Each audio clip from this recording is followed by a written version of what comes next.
no, we had no music there, huh? New intro. Hey, internet, welcome to the game. Hope you can hear me.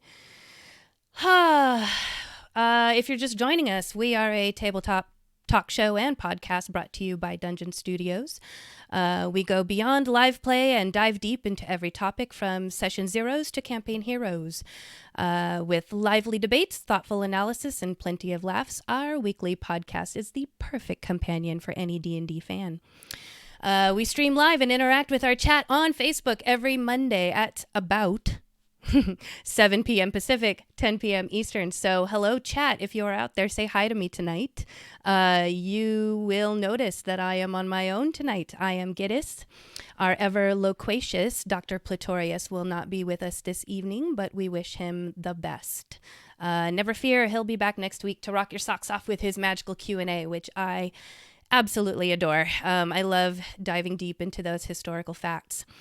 So, with that introduction, I was also going to be joined by a new host. We will have to meet him next week, but never fear, you'll get to see and hear about all his adventures.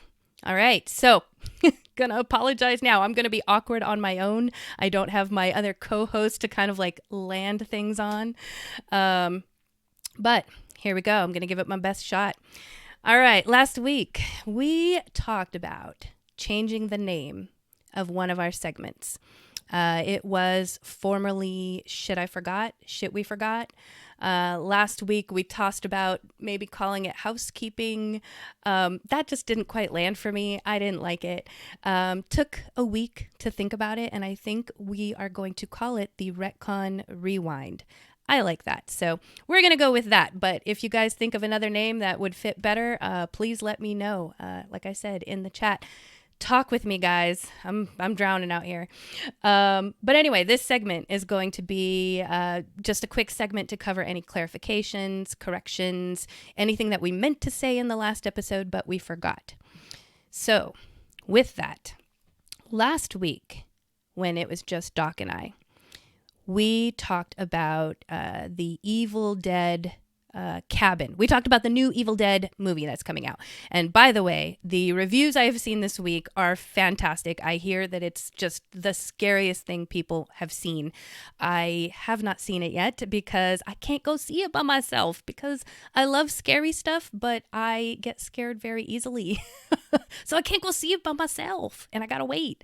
My husband's out of town, so once he's back and I have like my protector with me, I will go see this movie.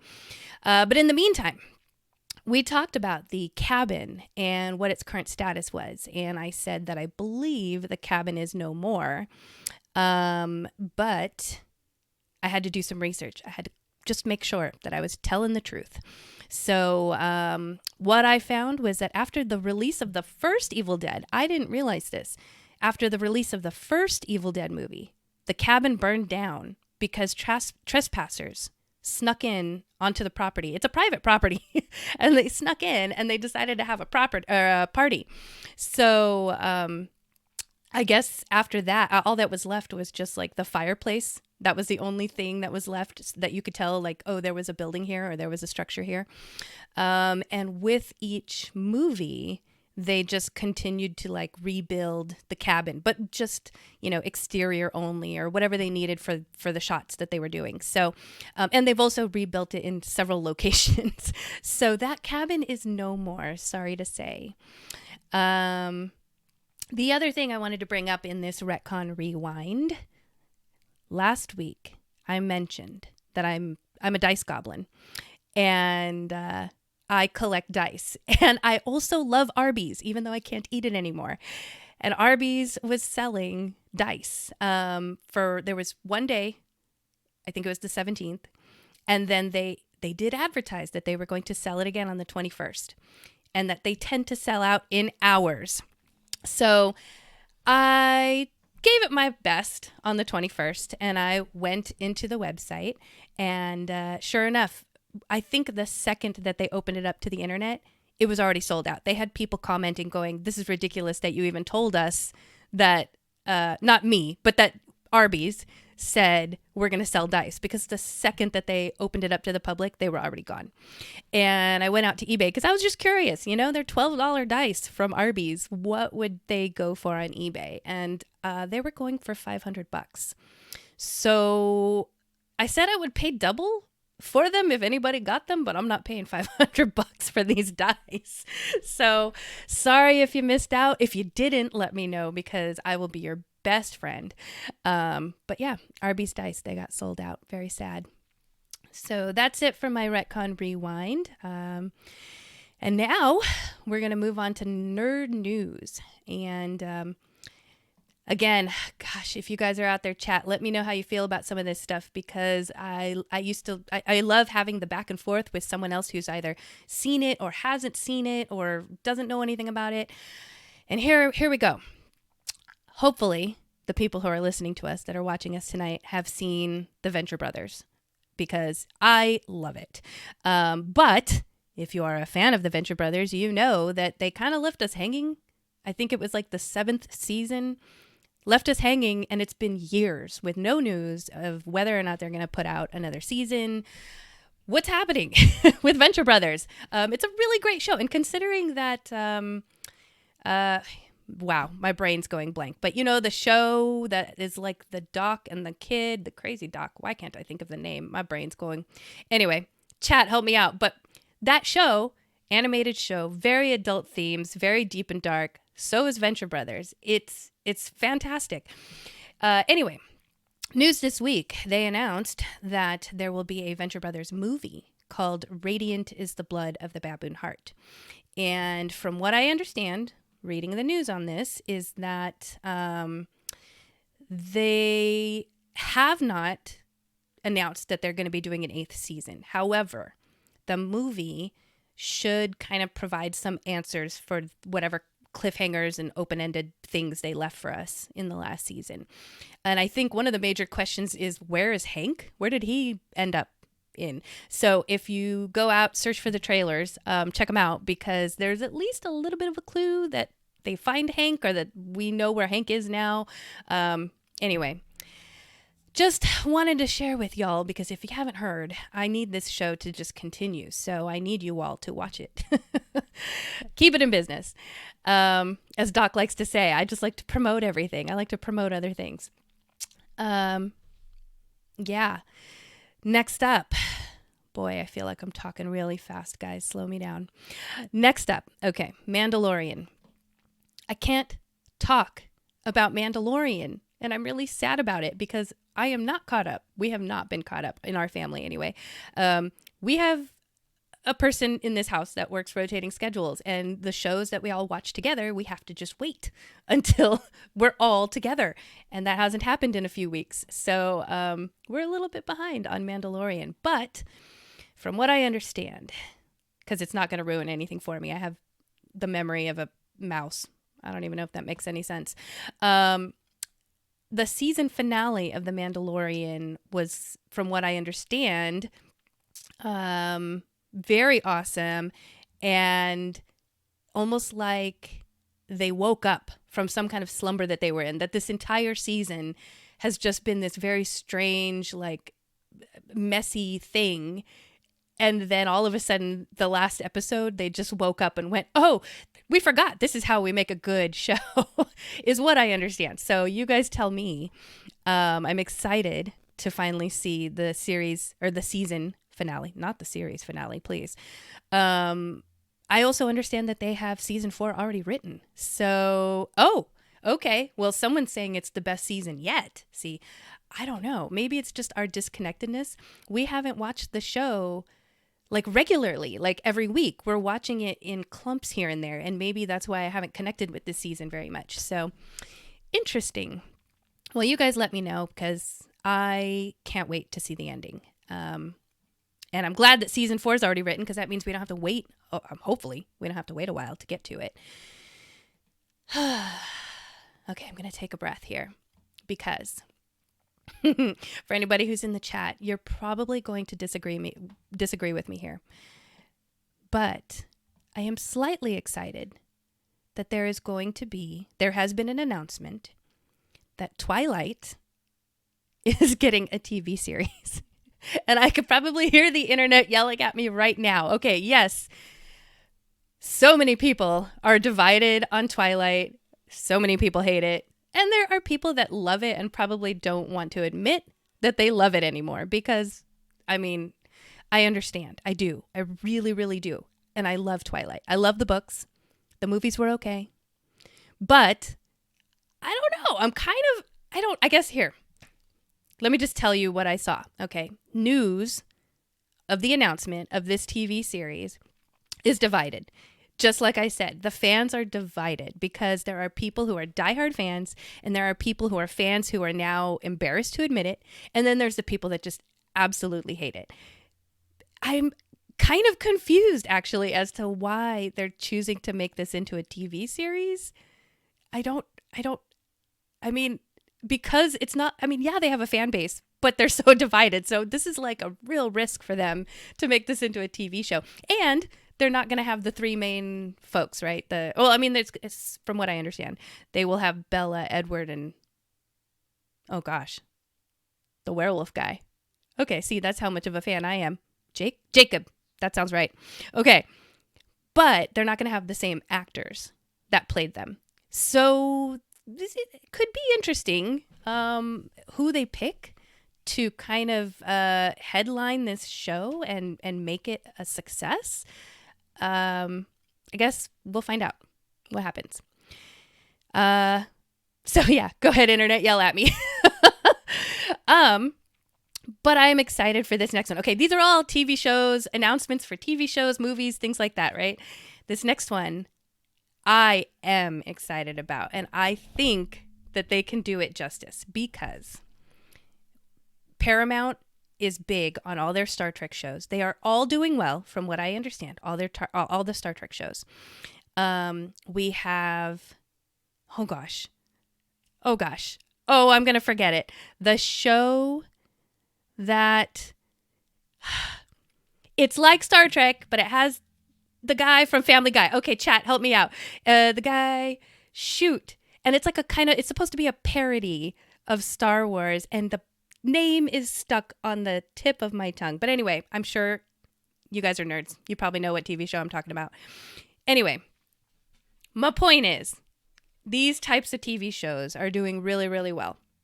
So, Galaxy Quest, gosh, I hope you guys are with me on this because the movie Galaxy Quest, I love this movie. It is so dumb. It is a dumb movie. I agree. But it is so good and it feeds my nerdy heart. Every time I can watch it over and over and over again. I love the movie. And they are making it into a TV series. Paramount is. And Paramount does really well with these things. So I have a lot of hope. The Orville. Thank you. Yes. Chat, you're with me once again. Yes. The Orville. Honestly, okay, I'm going to take a moment. I'm going to step back here because I have time, right? It's just me on this show. I could talk all night. But the Orville. Okay. There was a friend of mine.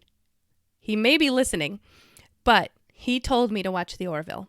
Took me a while to get around to it because I'm like, who wants to watch a spoofy thing about Star Trek? Like, I'm sure it's funny, but whatever. And then I started watching it. And I watched for the laughs. But honestly, the further the series went on, and I'm not so sure about this last series that the Orville had, or the last season, but the further I watched the Orville, I almost, it's so sacrilege to say it. I almost know if I can't say it, but I almost like it better than Star Trek because there's the funny, but it's tamed down funny.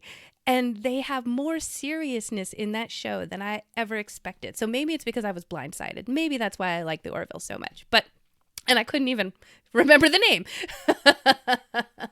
But anyway, going back to Galaxy Quest, Paramount is picking this up for a TV series. I am very excited about this because they do it well. I think they're going to do a great job.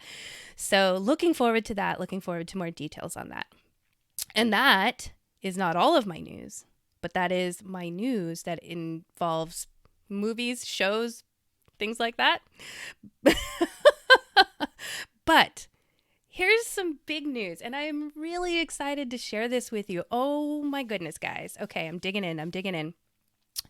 Over the weekend, on Saturday, if you're a D&D nerd, you have probably heard that the Guinness World Book of Records now has a new entry to add, that there has been the largest D&D game played ever with 1,227 players. They participated in a giant D&D game at the Provo Town Center Mall, which is in Utah, on Saturday. And this is what was fascinating to me, is I saw the story come out, and I saw several news sites that were reporting on this. I read them all because, to me, my first thought was, how? How did they pull this off? For various reasons, right? How 1,200 players plus? How do you get them all to commit, to show up on time, to stay the whole time? They had 200 DMs. Again, how did you get them all to commit? They weren't paid. Like, and then how do you run a game, which is all one game, for that many people in the amount of time that they did, which I'm going to get back to in a second. That was my first question. And I said, how long did this take? And I looked at every single report I could find online. No one mentioned how long the game took, any of the hows. And that was baffling to me. And the only reason I can think of that this wasn't reported on as well is because the people who are reporting on it, they work for online news sites, and they don't know anything about D&D. They don't understand the complexity, I'm sure, that is involved with planning a game of this scale. So I was really frustrated when I couldn't find answers to my questions.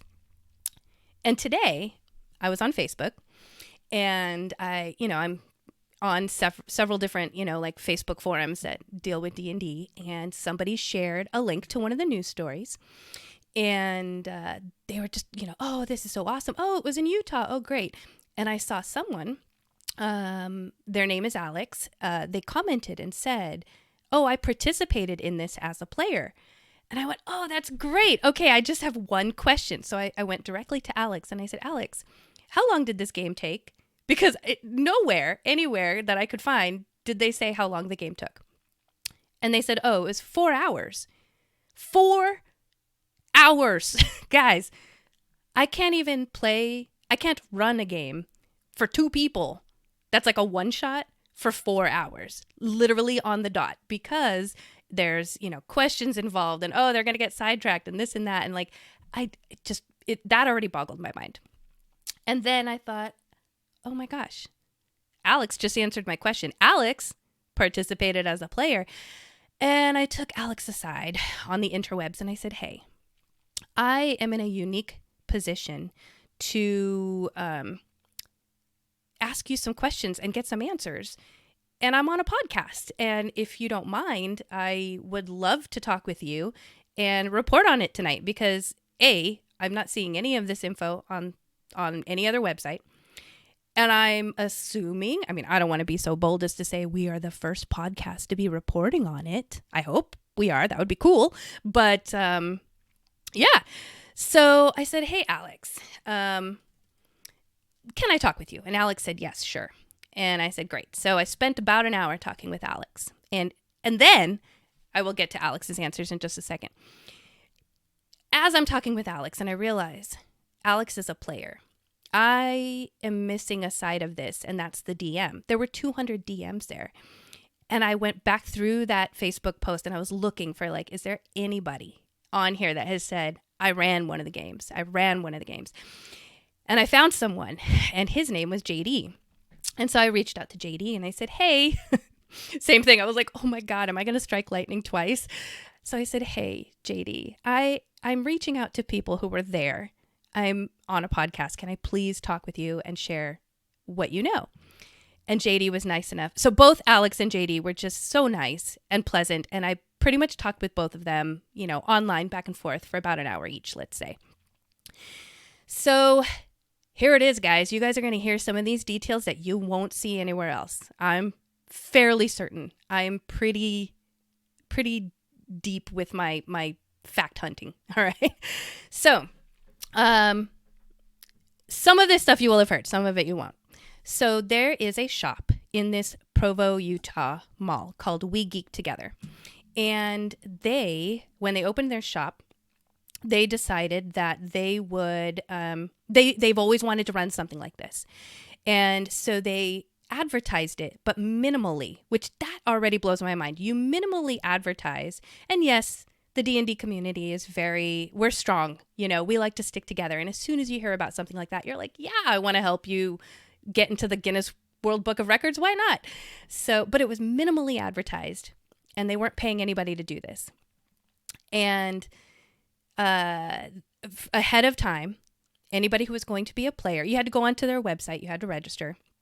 Anybody who was going to be a player, they were told that they could create and bring a level 5 character with one uncommon magic item. All right. So every player, all 1,200 plus players, level 5.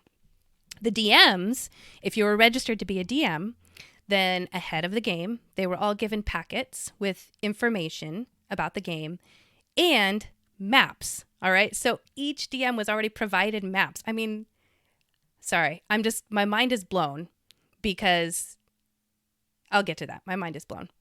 All right. And then these maps that they were given, the DMs could choose to make terrain to match those maps. They could either use the maps that they were provided or they could make the terrain themselves as long as it matched the map. Now, the way that the game is run, this is fascinating to me. Okay, so imagine a 2-story mall. And I went to their website, this We Geek Together company, they have a website, and I went to their website, and through some various links and stuff, I found there was video of this event, pre it starting. And they literally took up the entire mall, top floor and bottom floor, the entire mall full of people. Okay. They had 200 something tables, and each table was, I think a max of 7 players. And the tables were literally spread throughout the entire mall. And then somewhere in the center, I'm assuming, there was a stage. And there's what they call the master DM. He had his microphone. And so he was communicating out the story. And then there were roughly 200 other DMs or moderators that would walk around the entire mall.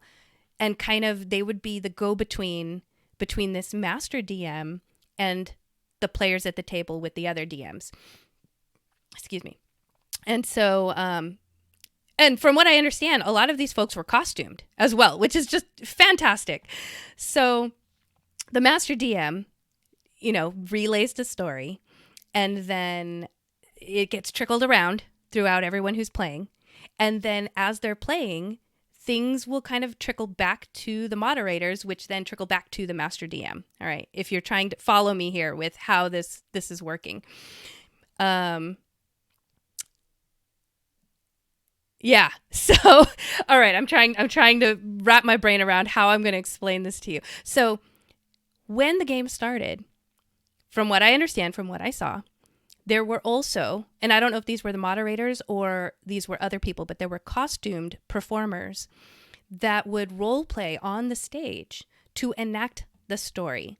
And here's the story. The overall arching story of the session is that the players were all defending a city or a keep within a city from Vecna's armies. And the game itself, the session, was split into different acts that each DM had a set amount of time to get through before the next act happened. And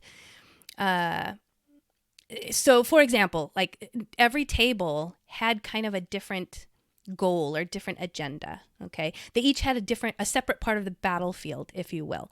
So, for instance, when I talked with Alex, who was a player, Alex's table was in charge of the gates, and they had to decide who to let in through the main gate. They might accidentally let in, someone from Vecna's army who might be in hiding or disguise, or it could be anyone. So that was their table's objective, and any successes or failures would be marked and reported to the moderators, and then their table's actions, could or would have an effect on the whole game. Uh, JD's table, they were cavalry. So their table, it was their job to take out the siege engines that were attacking the city.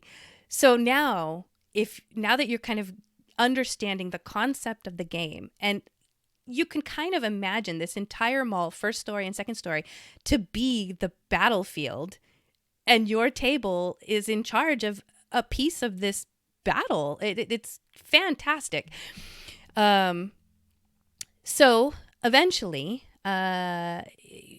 through the various stages of the story, Vecna's army broke through the defenses. And what I heard from some of the reports is that the entire crowd, now when I say the entire crowd, imagine the entire mall booed. I mean, could you imagine being the master DM and for whatever reason, because maybe a couple tables failed at something or maybe it was meant to happen, who knows, but Vecna's armies break through and an entire mall is booing. I mean, that would give me chills if I was there. All right. So then the final portion of the battle, from what I understand, is that there were pieces of Vecna, or what they call vessels of Vecna, pieces of Vecna's soul, that each table had to fight. And each table had, it's part of the story, but there was a god that I believe had to die and then imbued her power into these spears, and each table had a spear. And if they could, in this final battle, impale Vecna, or the vessel, then that table's damage could be added to the total in the final moment. So, I mean, that's to say, not every table's going to succeed. But if you did, then those points were part of the tally in ending Vecna or defeating Vecna. I don't know. As a DM, this is fascinating to me how you could manage a game for that many people. And the way that this was done, I think it was done very cleverly, because it could have gone very railroady. It could have just been a very, well, this is going to happen anyway. And every table succeeds. Every table gets a piece of Vecna. I could see how it would be easy to do that. Just to do it, because why go through the difficulty of oh no, what if they don't kill Vecna? But they did. I thought it was very well done, and you managed to do it in 4 hours. So what I heard after talking with JD and Alex is that awards were given at the end of this game. So this is also another cool thing. They had scorecards at each table, and they were tracking various things like who rolled the most nat 20s, who rolled the most nat 1s, most damage in one hit, most healing done, things like that. They tracked this with a card, and then at the end of the game, these cards get turned in, and awards were passed out to the players. So I thought that was another really great thing, considering how many people are there. That is wild to me that they were able to track that in real time and calculate that and then pass out awards. They had everything. Whoever planned this, just hats off to you, because I have planned large scale events. Okay. I don't know if any of you out there are Filipino, but when you're Filipino, it's just ingrained in you. You have a family of 1 million and you plan every event as a large scale event. But this is massive. So I am blown away. The other thing, like I mentioned before, that was just really wild to me is that, again, 200 DMs committed to do this without any, prospect of pay. The only thing I could think of at the time was, well, if you know that this is a chance to get into the, world records, Guinness World Book of Records, then sure, that's an incentive to commit. But I asked JD because he was a DM and I was curious, was that an incentive for you, or, was it something else? And JD said, personally, I've just been a DM for 25 years and I just wanted to help. Which I can see as well. I mean, there are plenty of DMs out there that they love to do this stuff and they want to run it and they want to, teach people and share it. And from what I at the end of me and JD's conversation, he did share that the table that he ran for, they had such a good experience that he is now running a regular game for them, which again, I mean, imagine. I mean, Utah's pretty, from what I understand, their D&D community is huge. But now you have all those people that have been exposed to all these DMs and all these other players. Oh man, their D&D culture is going to go wild out there. The other thing, sorry, I'm just going to keep saying the other thing. Maybe that's my catchphrase, guys. Stop me. I can really see this being the next big thing. I mean, you don't have to break a record, but the fact that you can use a mall as a space that large, and malls need the foot traffic, right? I feel like malls are dying nowadays because of Amazon and, the big box stores. Like, when's the last time you've been to a mall? I haven't been to a mall in a while. So I think the malls could use the traffic if they were smart. If malls were smart, and I'm not saying they are, but if malls were smart, they would get up on this and start hosting large-scale D&D games just because. It would be good for the mall. It would be good for people. Just saying. So anyway, that is what I have to report on. Oh, gosh, I hope I didn't forget anything. I spent so much time today just being so excited. Being able to talk with Alex, being able to talk with JD was so exciting for me. I felt like I was hitting something at the ground floor that no one else had done. Now, maybe they had, but I haven't seen it. So I just want to thank them for letting me ply them with a million questions today. Okay, and I think that's the end of nerd news. Yeah. All right. Woo, let me catch my breath. That was a lot. All right, so we're moving on, guys, into your week in games. And what's great, granted, I don't have another person here with me, but I have a little summary from the game that was played at Dungeon Studios. As we mentioned last week, Dungeon Studios has a game that they are starting to run in the world of Eberron. And here is the summary that I received. So the famous merchant, Bludgy Halebread. I'm going to pause you right there because that name is fantastic. There's no description here yet of what Bludgy Halebread looks like, but I can imagine. All right. The famous merchant, Bludgy Halebread, has put out a call for a group of skilled adventurers to aid his city. Our group of 7 adventurers have answered the call, eager for the chance at glory and riches.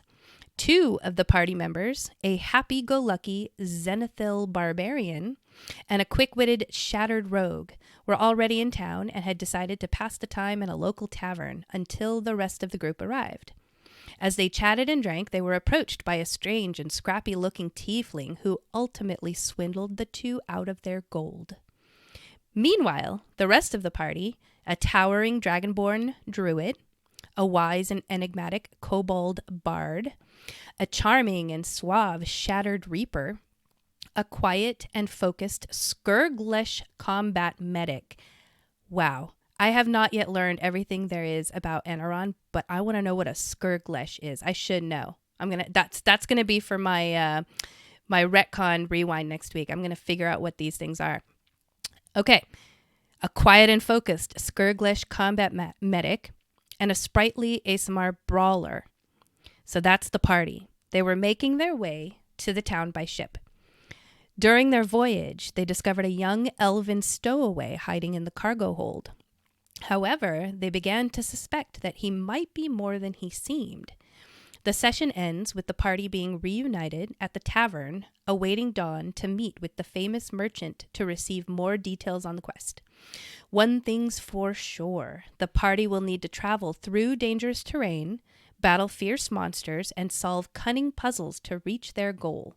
Will they be able to overcome the dangers and obstacles that stand in their way, or will they fall to the perils of the land?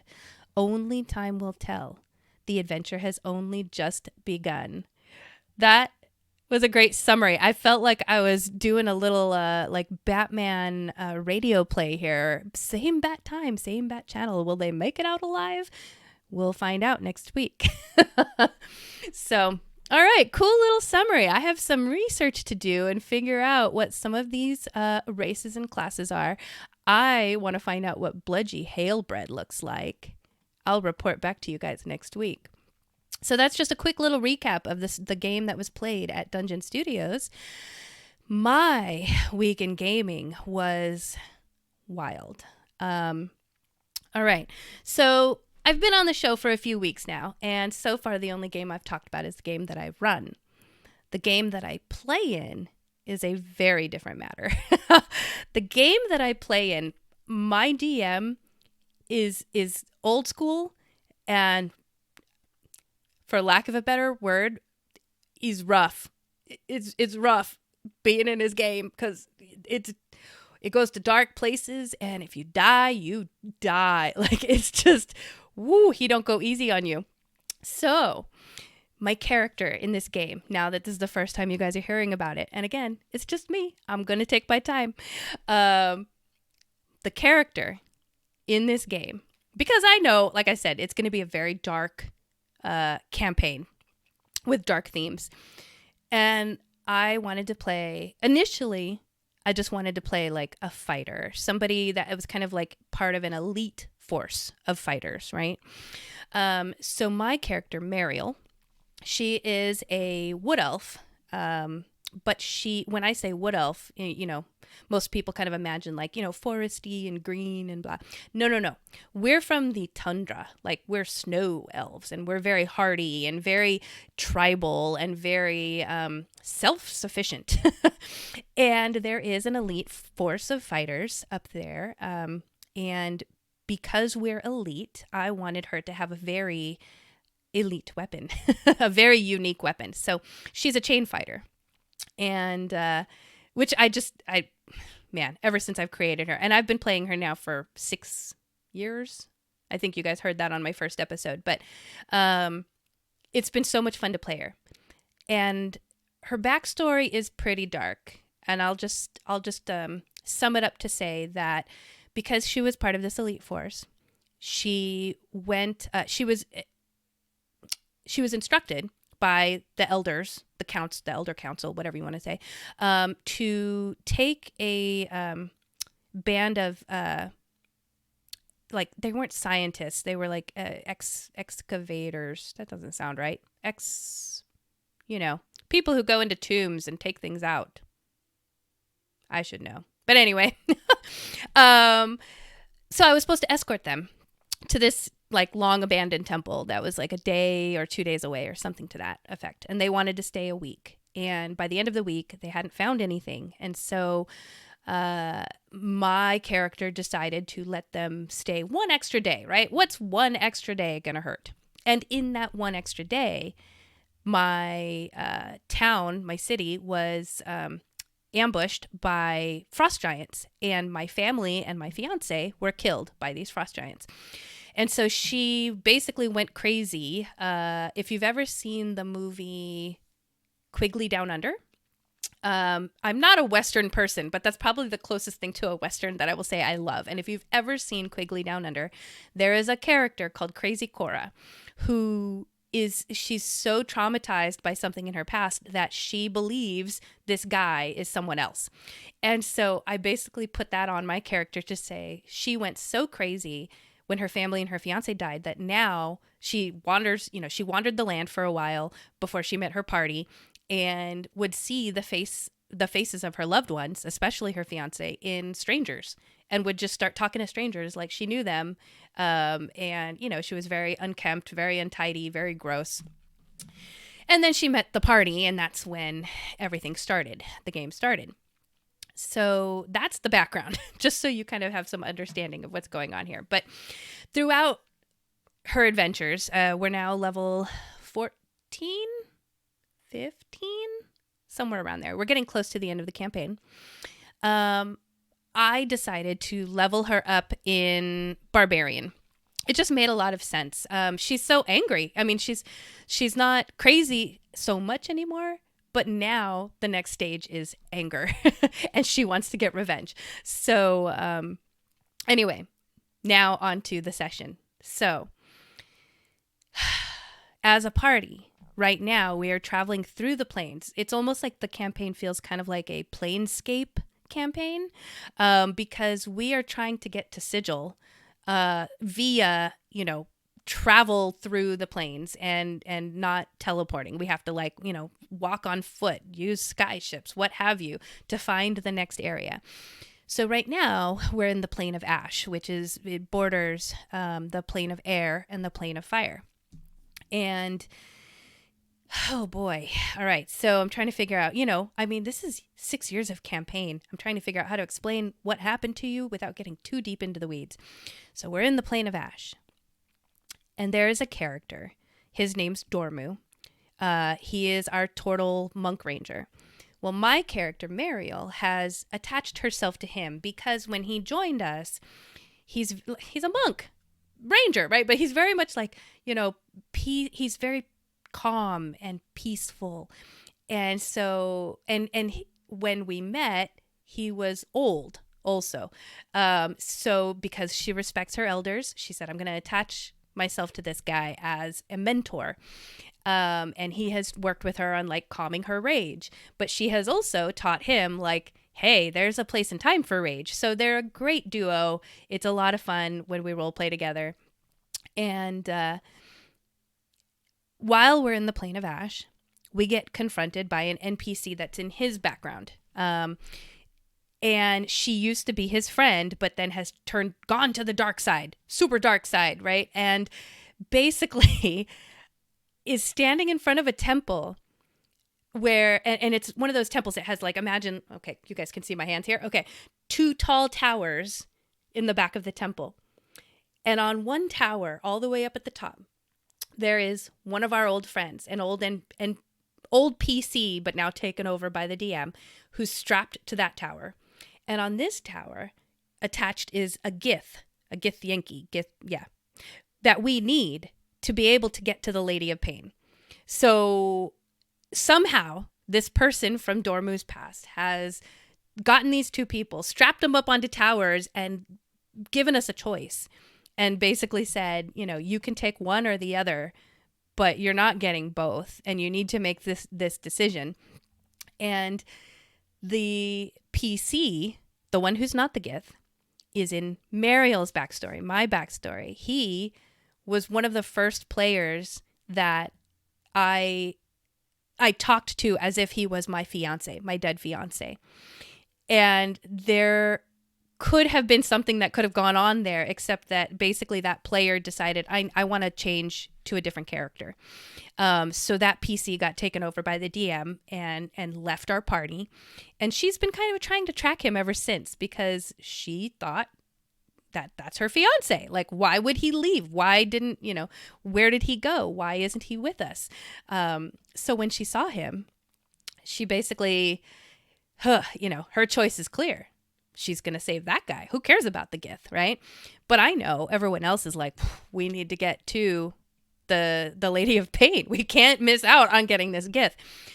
So Dormu in this, and this, this must be hard for you guys as listeners to feel anything for these characters because you don't know them.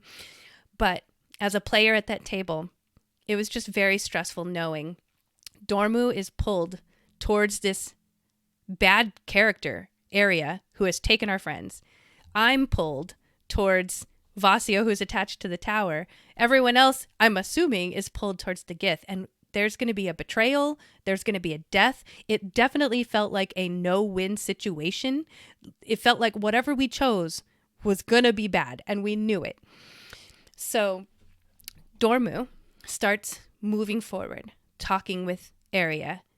And before he gets to Arya, I grab his hand because I know the second that I go for Vasio, I feel like I'm going to betray him. And he's my bestest friend in the game. It's going to be a betrayal. So I had to whisper to him, sorry, I'm going to do this. And that's all I said. And then I let him go. And he went and walked towards Arya. And he was trying to have a conversation because he's Dormu and he's calm and peaceful. But he walked towards Arya and he fell into a pit trap. So once he fell into the pit trap, she summoned this like demon creature that we could tell had like a finger of death going. Even the finger that's pointing is like painted green. Okay, we all knew it's finger of death happening here. And then she starts walking into the temple. Well, we have a wizard and a bard in our party, and their backstories are tied to each other, so they're very close. The characters are very close as well. And so they just kind of looked at each other like, okay, you take the left, I'll take the right. And they both at the same time, kind of because of party initiative, basically went for each of the characters that were attached to these towers. One took the left, one took the right. So even though, and because I don't want to metagame, I heard them say that, but my character is still going to be like, no, I want that one. That's the one we're going to save. I don't care about the other one. So I'm also heading towards one of the characters that we're going to try to save. Once they get to the characters on top of the tower, they both can see that there are like glowing glyphs behind them. So not only are they bound to these towers, but there's glowing glyphs behind them. And they immediately realized, oh yeah, this is definitely a no-win situation. As soon as we pull one and save one, the other one's probably going to explode. And so I'm just thankful that I was not the only one that was like, oh, I'm going to make a tough choice here that people won't like. Because the wizard, he had held a spell. He had held a spell to teleport. He went for the gith. So he was going to grab the gith, teleport away. But he said, I'm going to hold it until the bard gets to the other one so we can both do it together, like at the same time. And then they saw the glyph. So he had held his spell and he's like, what am I going to do? If I don't use this spell now, it's fizzled and it's a high level spell. So he basically says, fuck it, I'm teleporting. So he grabs the gith and teleports. And sure enough, the bard and Vasio, they're now exploding. The whole tower's crumbling. And because Vasio was unconscious at the time, he died.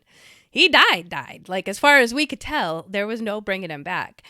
And the bard, luckily, he only took enough damage. He was fine. He was still conscious. But that at least made it easier for my character because I didn't get to them yet. And so I see them exploding. I'm like, oh, of course that sucks. But now that I can see Vasio is dead, and I know, I mean, my character is like, magic? What? Like, I know nothing about magic. I don't heal people. I don't save people. I fight. Fighty fight, sticky stick, stabby stab. So I saw Vasio dead, and I went, well, okay, then I have to move on to my next priority, which is Dormu. So I went to go help him.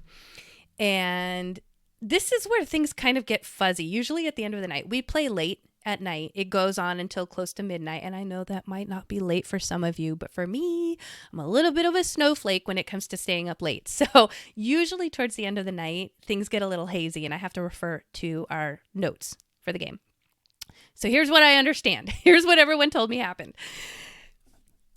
I go back to save Dormu, or at least to help him. Sorry, not save him. At the time, he wasn't in any danger that I could tell.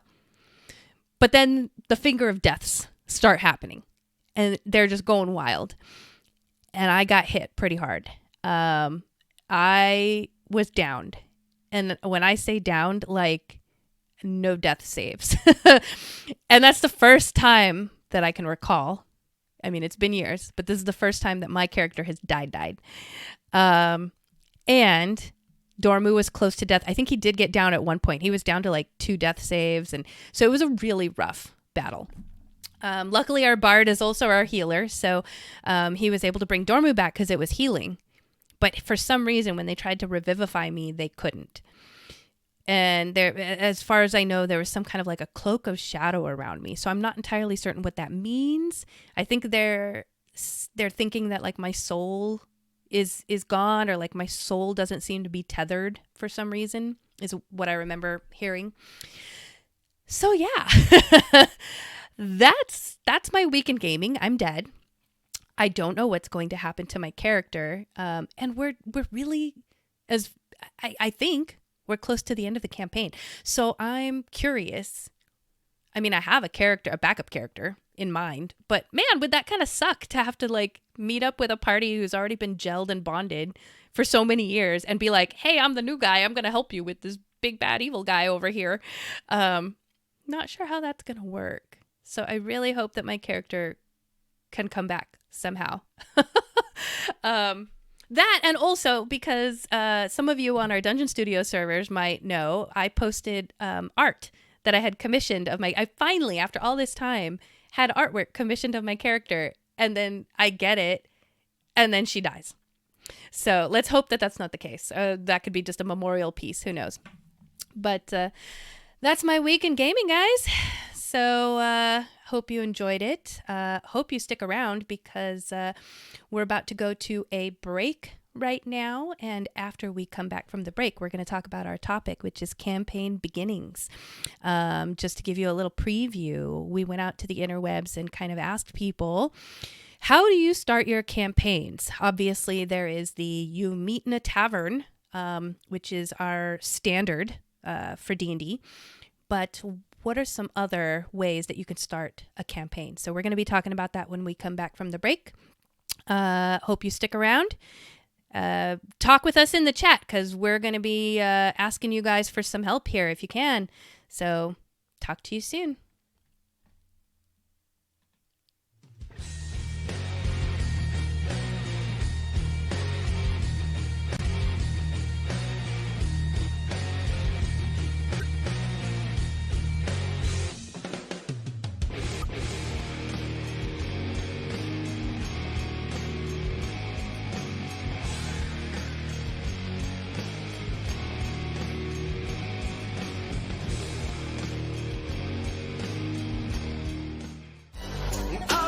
Too easy, killing off the players, level 1 PC.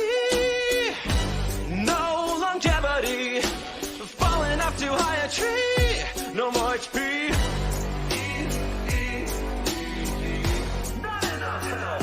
No more HP.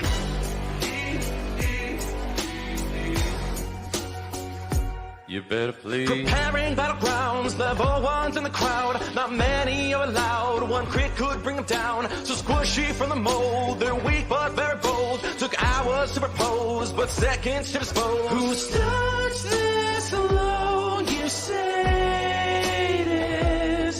Yeah, they'll get ground to great dust.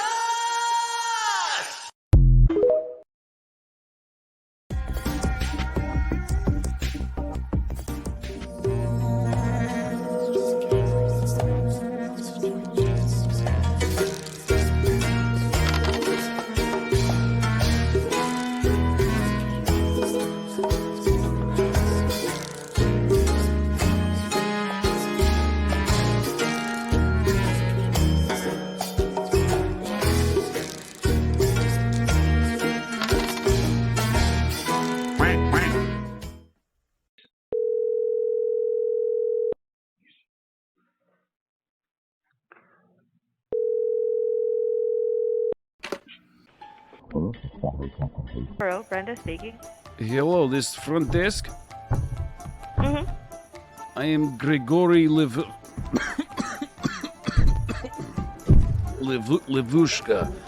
I am 87 years old, and I'm here to this country to visit my great-nephew. So I stay at your hotel, yes? Are you asking if we have availability? I am not pleased with stay at hotel. Number one. Oh, you're not, please. Why you no clean room? It stink like orc piss in here. Like camp of filth. I am so sorry. What room are you currently in? Number two. Next door neighbor bang on walls. Like how you say to owlbears. They fighting. You know, owlbear. You're in room 2? And number 3. The toilet growls like beast. Is giving me stink eye. Is make very uncomfortable for me, you know? Basically, bushka. Would you mind continuing this conversation on your room phone? So you help me? No. With the housekeeping? Da? the toilet has teeth. It have teeth. Why have teeth? Is normal? Yeah. Is normal. I'm sorry, sir. I'm not entirely sure what's going on. If you wouldn't mind coming to the front desk, I wouldn't mind assisting you. I'd be there as quickly as can. But if Sounds good. you follow the sound of what sound like two owlbear making love on second floor is no good. All right. See you soon. Thank.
Hi, this is Aaron.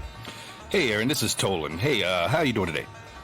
I'm doing well. How are you? All right, I'm doing good. Hey, I was wondering if you guys might be able to freeze something for me. What's that?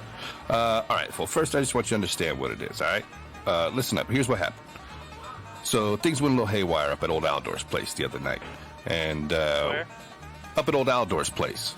Okay. And one of our fellow party members passed away, right?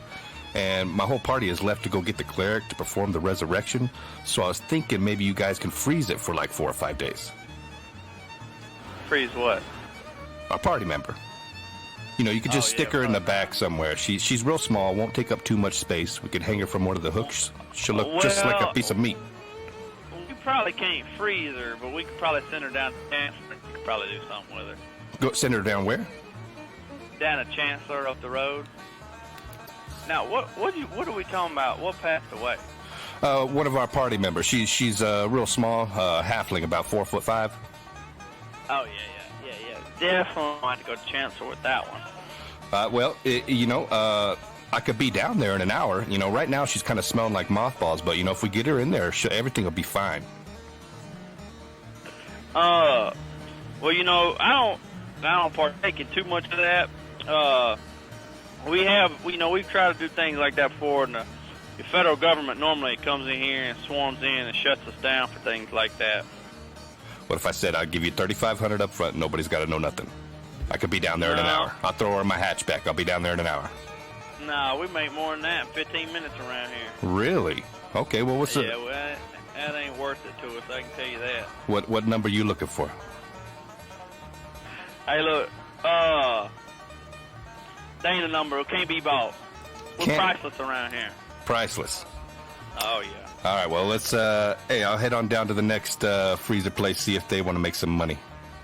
Yeah, take it easy. All right. Appreciate you. Thank you.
She's not the one to compromise. She's little weapon bides her time. She's waiting there with bated breath, anticipating what comes next.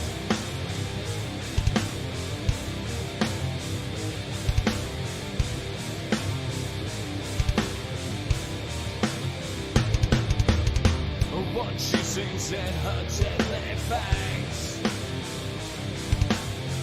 the poison flows inside your veins. Her fantasies are all you know. The horror and the picture show.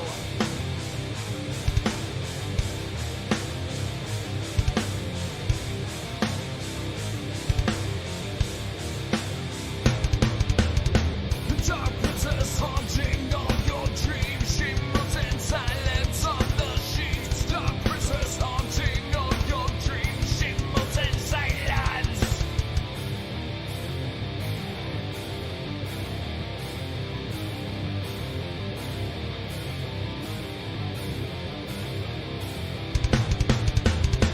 She has you under her control. A plaything with a leather soul,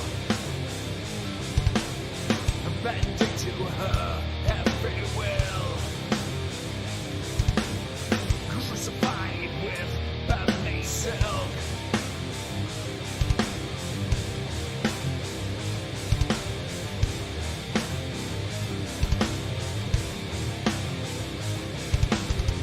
You're torn asunder once again. Surrender and not torn again. The promise of unquenching fire, consuming you with a desire.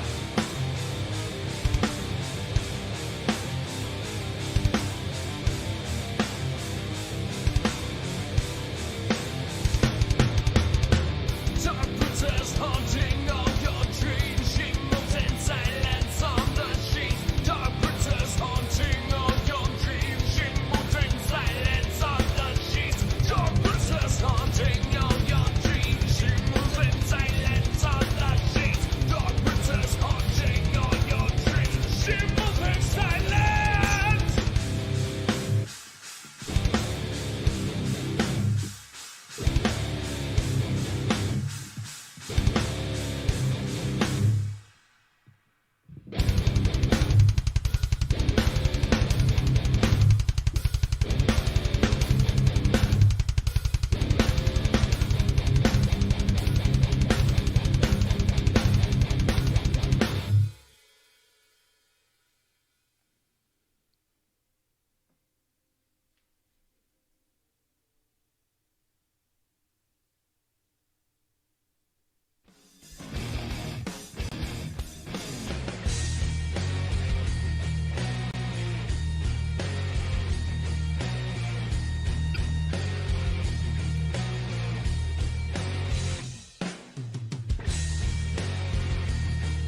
All right, Internet, I'm back.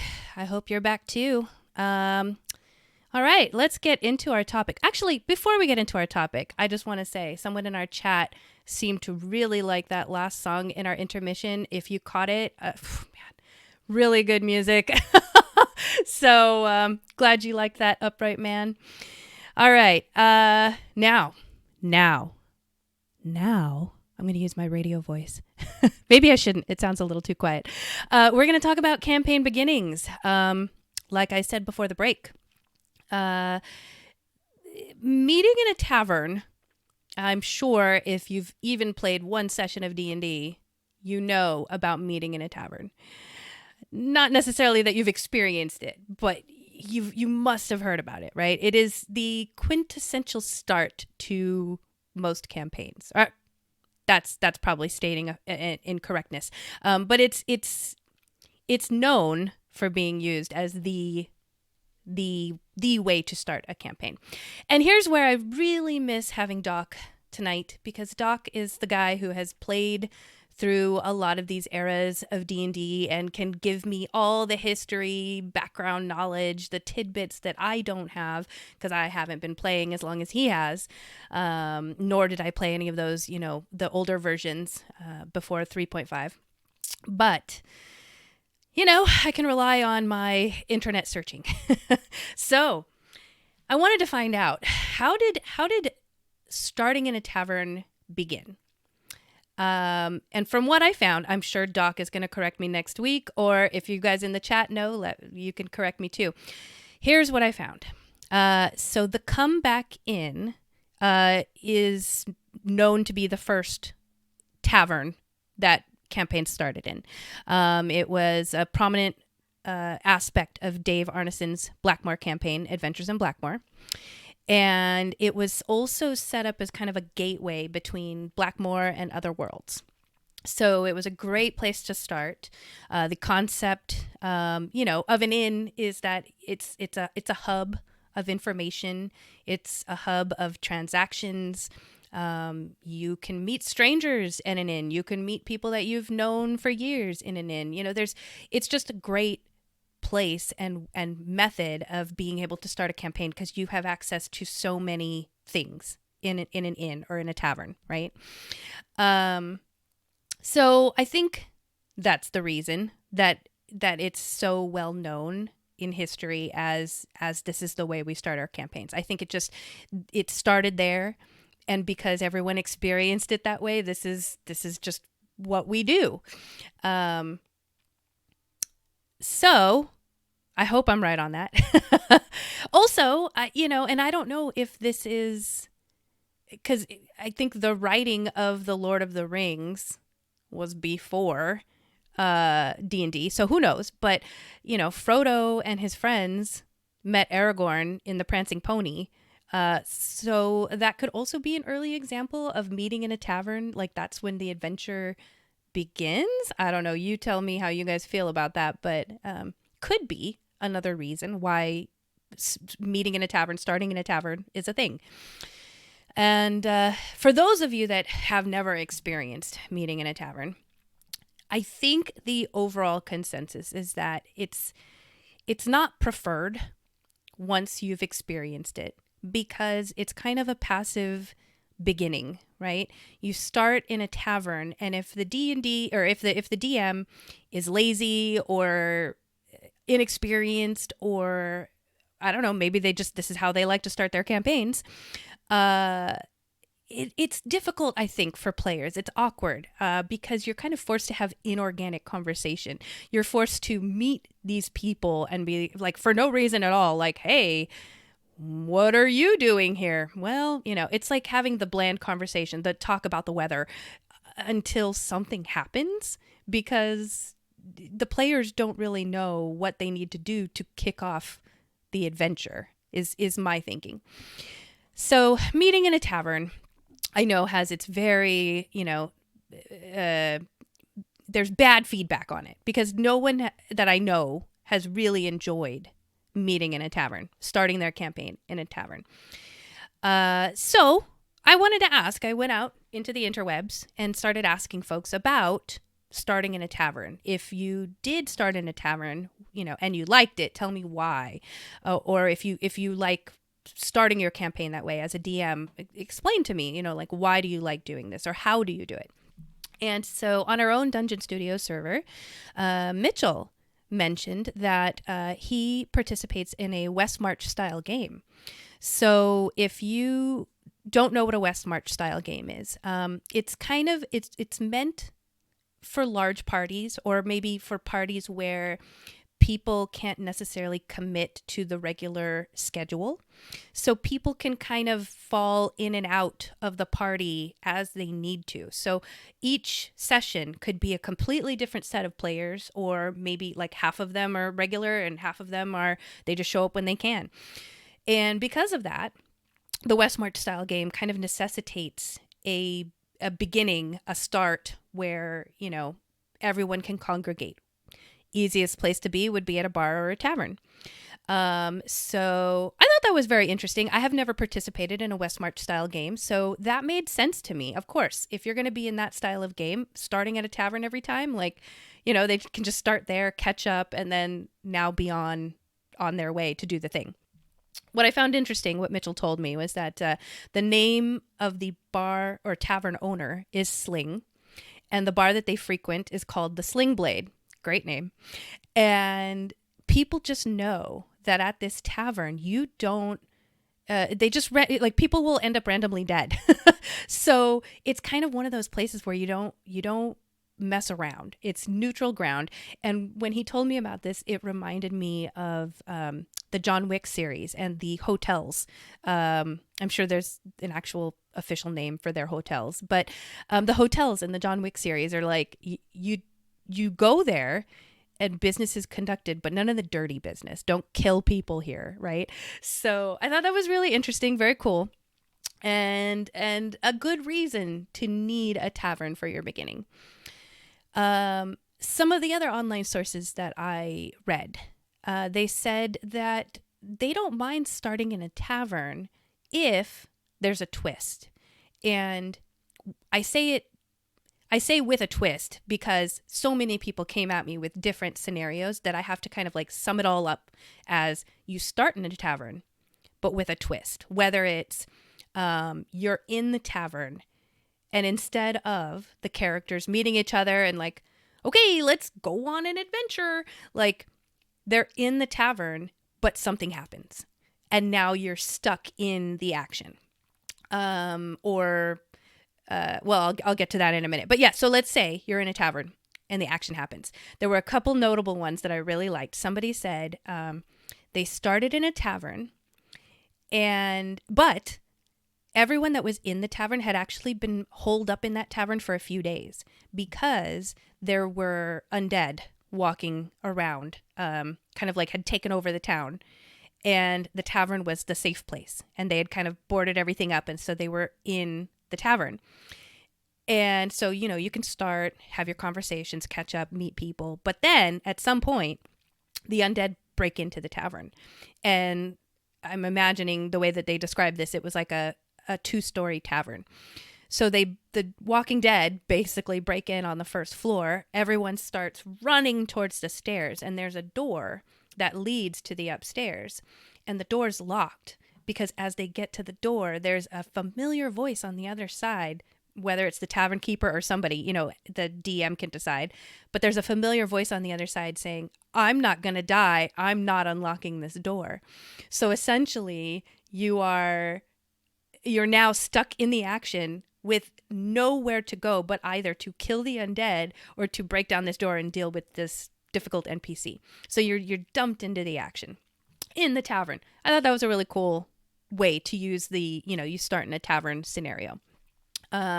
Somebody else said they started in a tavern but noticed that there was kind of a shady deal happening. Someone who had like scrolls, like, hey, I got scrolls for you. You want to check out my scrolls? And they pull out a scroll and the other person starts to read it. And somehow they catch on that the person who's reading this scroll cannot look away. They are now forced to complete reading this scroll, and they're reading it out loud. And the scroll summons an ogre. Now you could have it summon whatever you want, but basically it summons something in the tavern, and now you're stuck again in the tavern with the action happening, and you have to deal with this ogre. So I thought that was two interesting ways to have the action start in the tavern. The other scenario, I saw this online by Dungeons and Dads. They said the tavern isn't bad.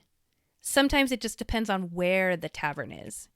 And then they proceeded to give examples of have them start in a tavern, but you're in the astral sea, and through the windows you can see, the space and time like flowing, and there's I don't know who are some characters that would be in the astral sea, like Illithid or something.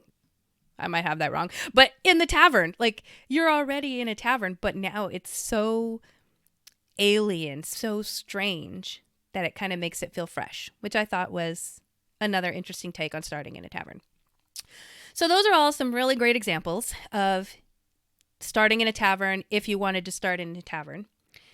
But the majority of people I talked with were like, hell no, we're not starting in a tavern. Starting in a tavern is boring. Starting in a tavern is old. It's whatever. So for the weekly world building, which I guess I'll just do the world building, I thought it would be great to start discussion on ways that you can start a campaign that isn't a tavern. So yeah, went out to the interwebs, asked folks about their non-tavern beginnings. And here are some of the notable comments that I saw. Chris on Facebook said that the way that they start their campaigns is and this isn't the only person I've seen who said this, but I'm taking Chris's comment, is that they start their sessions, they have their like session 0, and the party is told where and how they will be beginning, and they allow in their session 0 for their players to collaboratively discuss during their session 0 how they came together as a group, their history, any funny things that have happened in the past, their connections, so that on session 1 they're already a team. And essentially you bypass the meeting part of it at all, whether it's meeting in a tavern or meeting anywhere else. You just completely skip straight into the action. So I know other people who have done that. It's one way to do it so that you never have to start in a tavern. Let's see. I see in the chat here. Oh, interesting. I would like to hear more about this. You like to split the party from the start. So that sounds to me, if I am interpreting that correctly, that let's say you have a party of 6 players, 3 of them are together and 3 of the other 3 are together, and somehow on session 1 they meet, and that is part of the session, that they somehow meet with some action happening. Let me know. Okay, I will get to, chat's coming up with some other things, so I will get to that in just a second, because you're taking some of my ideas, people. No, you're not. You guys are doing great. All right. I'm going to say this wrong. It looks like Amadeus, but I think it's Amadamius. That's the name. Said that they begin their session with no characters. Okay, this I found really interesting. They begin their session with no characters. The players are there as just watchers, as the DM tells in a cinematic style the opening, and somehow the BBEG is involved, and there's a close call, and then there's a call to action. And the BBEG is gone now, but now there's a call to action. And then either has pre-generated characters for them all to choose from so that it cuts down on the character creation time, or then if you're willing, you let them quickly create their characters, and now we play. So I found that to be interesting, because you are giving them a little bit of, there's a way to give them an insight into the world, just like Chris, who said, I'm going to tell my players, this is how we're going to begin, and this is what it is, and you guys can create your characters. Or you show them with the story cinematically. So both very interesting, and then they create their characters, and then they do. Thought that was cool. And then on the internet, I saw this is kind of a one-to-one relation to starting in a tavern, but it could be different enough that it feels fresh. And that is starting in the main square or like market day of whatever city you're going to be in. It's essentially the same thing as being in a tavern, starting in a tavern, but instead you're outside. You know, you still have shops. It's a hub for transactions and rumors and strangers and locals and all kinds of things to happen. So that is another interesting thing I saw, where if you like that format of starting in a tavern, but maybe want to change it up, start in the main square of your city on market day. So thought that was some really notable options for not starting in a tavern. Let's see. All right. So now we are in our world building, and I am going to go to the chat here because they're coming up with some great ideas. So the one that I saw was starting in a jail. Let's see here. Where did it go? I lost it. Yeah. Using a jail instead of a tavern makes a fun start. And by that, I'm assuming it is a jailbreak or a prison breakout, right? I've seen this before. I've never experienced it, but starting out with all your players as prisoners, whether or not they were innocent or guilty, you can let them decide. Maybe they were framed for a crime. Maybe they were framed for the same crime. That would be cool. They could be prisoners of war. Or, you know, I'm sure one or two of your players, if they're funny like this, would say, oh, no, I'm totally guilty for what I did. And they own up to it. But let each of your players come up with their own crime. You know, let them personalize it or let them come up with why they're in jail. So that sounds really cool. A good way to start. Okay, Upright Man says, I let the players decide if they already know each other or not. Yes, I have experienced that myself. In the game that I play in, the Wizard and the Bard that I told you about, they decided that their relationship on how they know each other is because, so the Bard, his name is You Creature because he was enslaved and grew up that way. So he never knew his name. He was always called You Creature. And so he thinks his name is You. He doesn't know anything else more than that. And was saved by the wizard. And so from at the very beginning of the campaign, he looked at the wizard as if he was like, he's God. He saved me. He can do all these magical things with magic, right? But we were pretty low level. So as time went on and the wizard kind of fails doing this or that, he's like, oh, you're just a man. You're not a god, you know. But they have some really interesting interactions. So they decided, they were the only two in our game that decided they knew each other in advance. The rest of us didn't know each other. So that was pretty cool. Let's see. Yeah. Okay, so I'm going to come up with a few other ideas here. So I talked with someone last week who said they like to start with what's called in media res, which we kind of have touched on a bit. And if you've heard of the phrase in media res, it means like you're starting in the middle of the action. I'm hoping some people on the chat or some people who listen to us have played Final Fantasy. And I'm specifically referring to Final Fantasy VII because it's the one opening I remember the most because I've replayed it so many times. But in Final Fantasy VII, you literally start in the middle of breaking into a factory, basically. And the one guy's just like, I'm here, but everyone else knows each other. He's the only one that doesn't know anybody. And so they're telling him what to do. And he's like, what are we doing here? So really interesting way to start a campaign, I would say, is in media res with the action already happening. Yeah. And I don't know if this is considered in media res. I would think this is more something else. So my homebrew campaign, I started everyone in an arena like Gladiator. But I allowed them as players to kind of watch. I described the team that went ahead of them so they could see what this arena challenge was all about. And basically, the queen of this city had called for these special games because she was giving up her queendom, if you will, and turning it into a council. And they already had the majority of their council members, but they were looking for one more council member, and they decided that they would hold like a gladiator competition, and whoever won would gain the right to be on their council. And so that's how I started the campaign.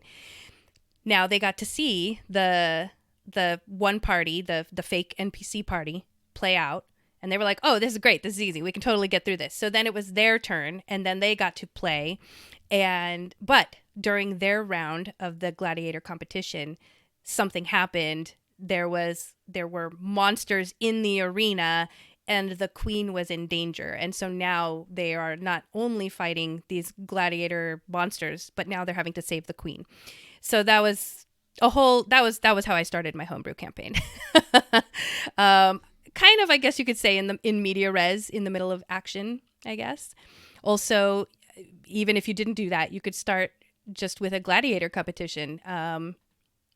Maybe you could. I actually heard, oh man, I don't remember who it was, but I heard two people talking about starting with a gladiator competition, but instead of them fighting monsters, you actually end up having the players fight each other.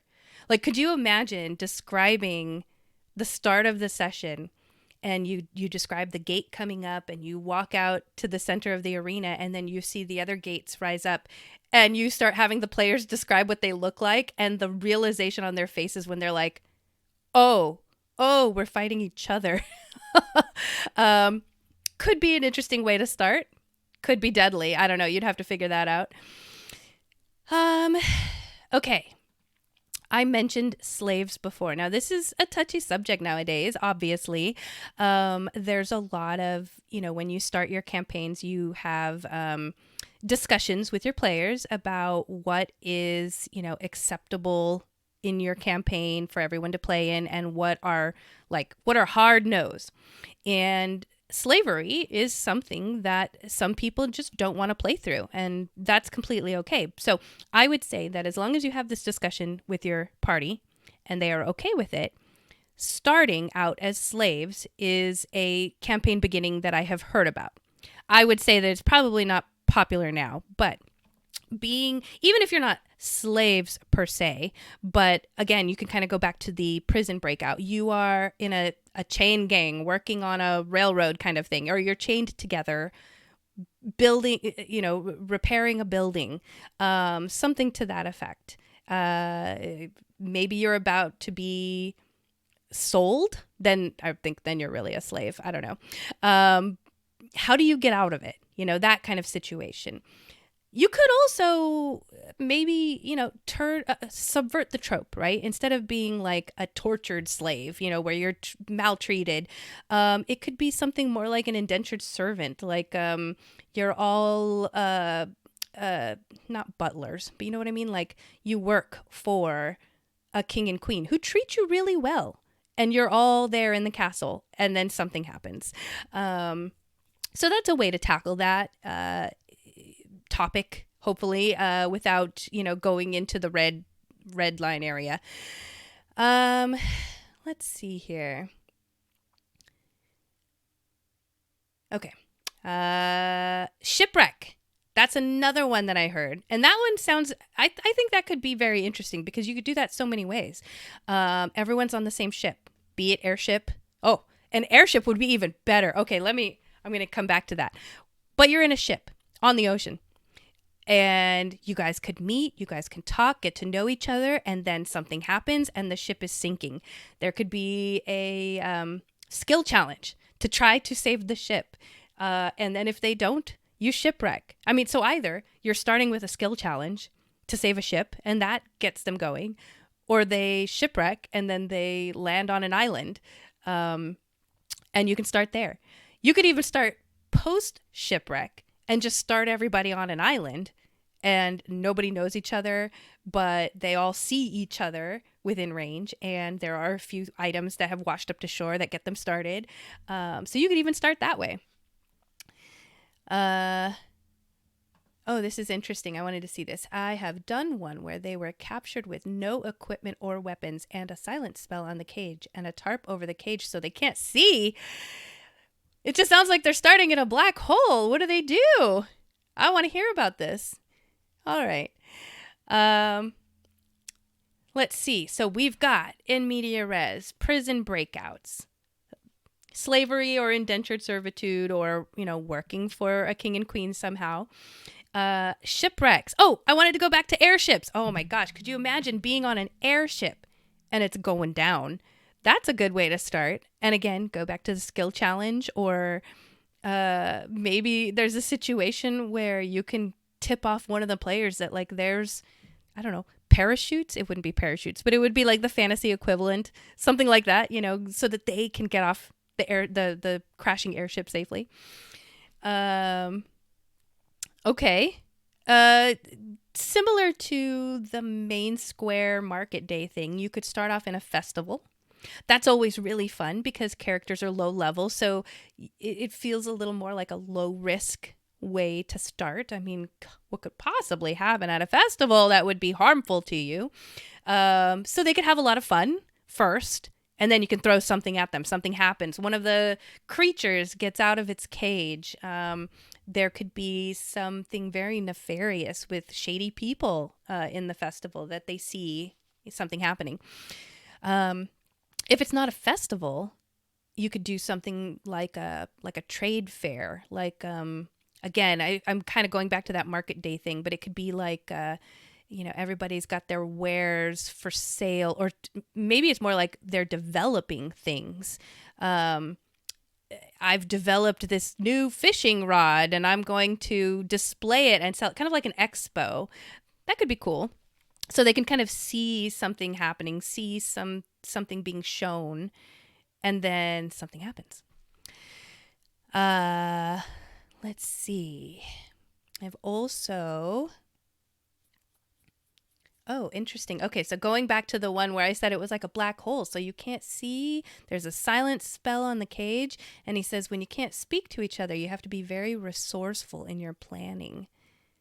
I do agree with you there. When you really take things, I don't want to say take things away, but it is kind of, as a DM, you're taking things away from your players, whether it's the ability to do this or the ability to do that. But when you kind of strip those away from an encounter, it does really force players to get really creative with the things that they have or how they do it. DM tip for you there.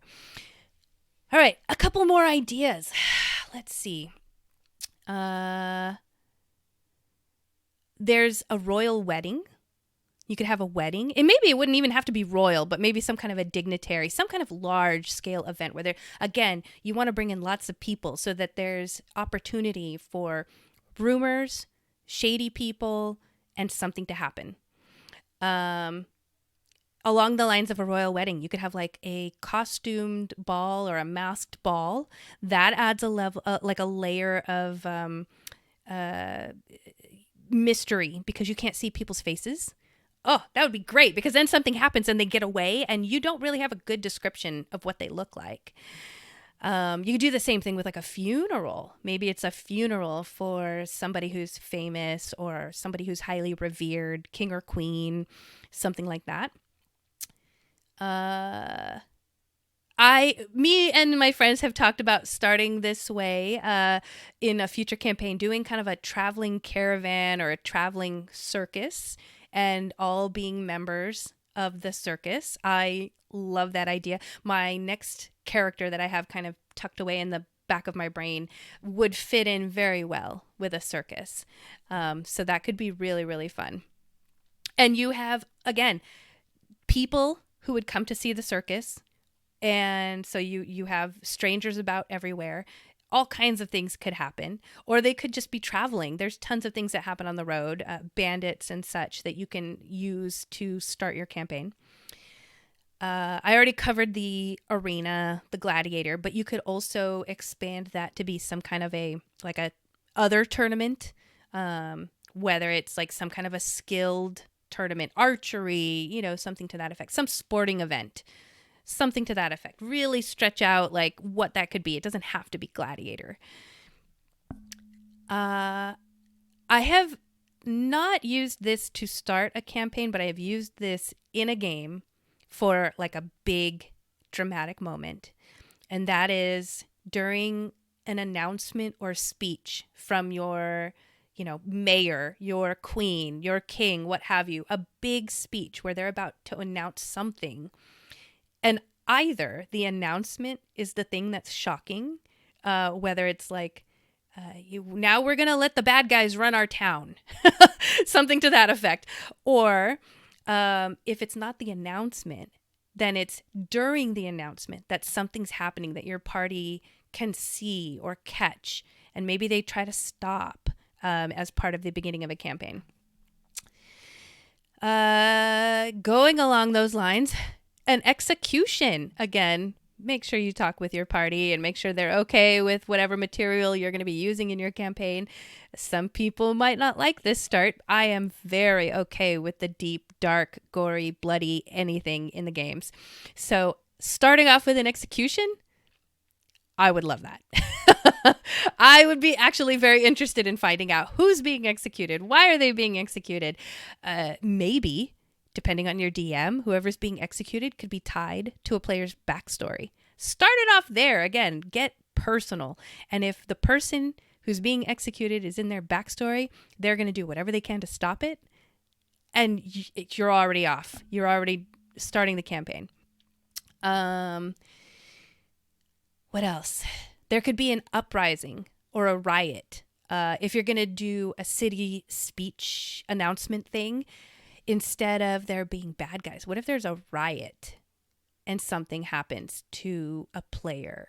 I don't know. Maybe I'll workshop that one a little bit. But it could be, I like the uprising better than the riot now that I think about it, because you could incorporate a secret guild, a secret, a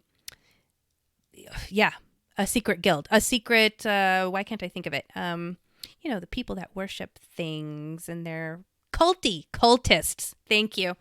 I don't know who I'm thinking. I thought of it myself, but thank you anyway.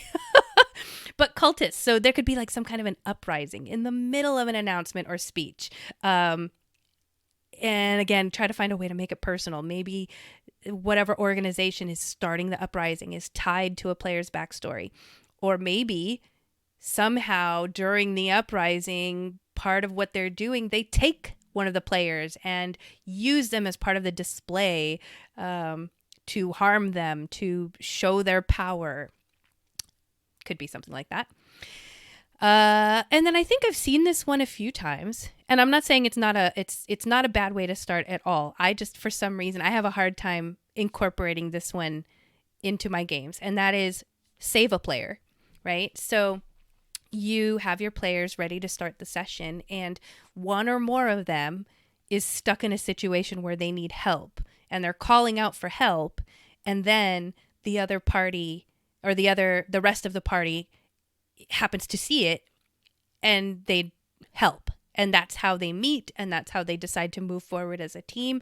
The reason I have trouble with this is because, and maybe this is because of my friends, because some of my friends can be shitheads, but I could just imagine being those players that see the other players going, help me, and they're like, yeah, nah. And they just turn around. And then what do you do as a DM, right? So the save a player, for me, I feel like it's problematic. I would love to hear if you have a save a player scenario that actually worked where, I don't know. I feel like it could be railroady, like you're forcing them to save this player. So very interesting. Yeah. All right. So those are all the ideas that I could come up with. I feel like, there was one more. Sorry, there was one more that I missed. This one, again, I saw it online, so I thought it's an idea people have used, obviously, but I'm a little confused by it. And that is, your party starts out being raised from the dead, but there's no one there. So they don't know how they were raised from the dead. I'm not even sure how they would know they were dead. There would have to be some kind of signs or a scene that you describe. Maybe they're in graves that they have to dig themselves out of. I don't know.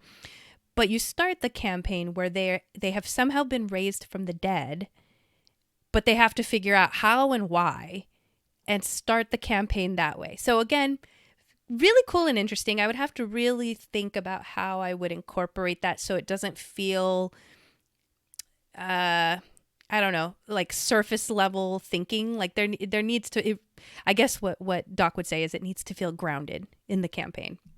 So, okay, I think those are all my ideas. I'm just going to check the chat here real quick.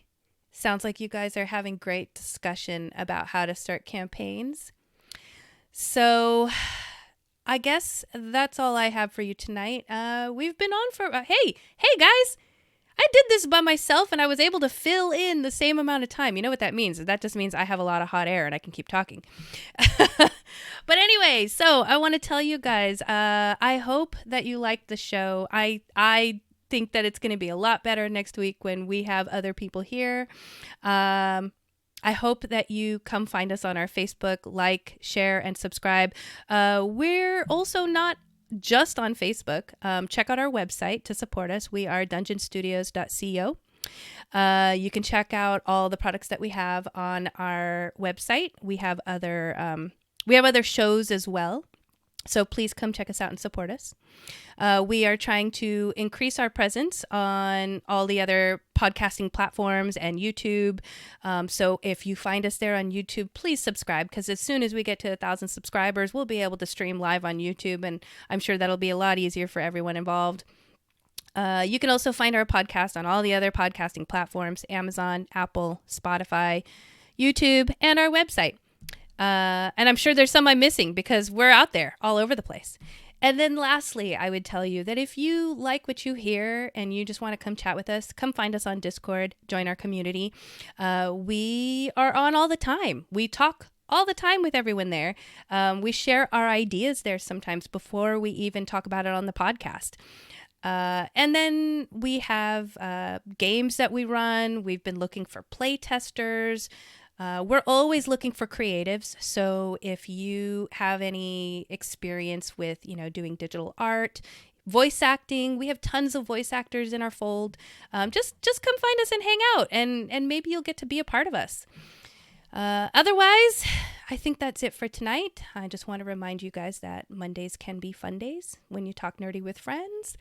And I'm going to say that I talked with you guys chat. So it was definitely fun. Hope you guys enjoy your night, and we'll talk to you soon. Have a good night.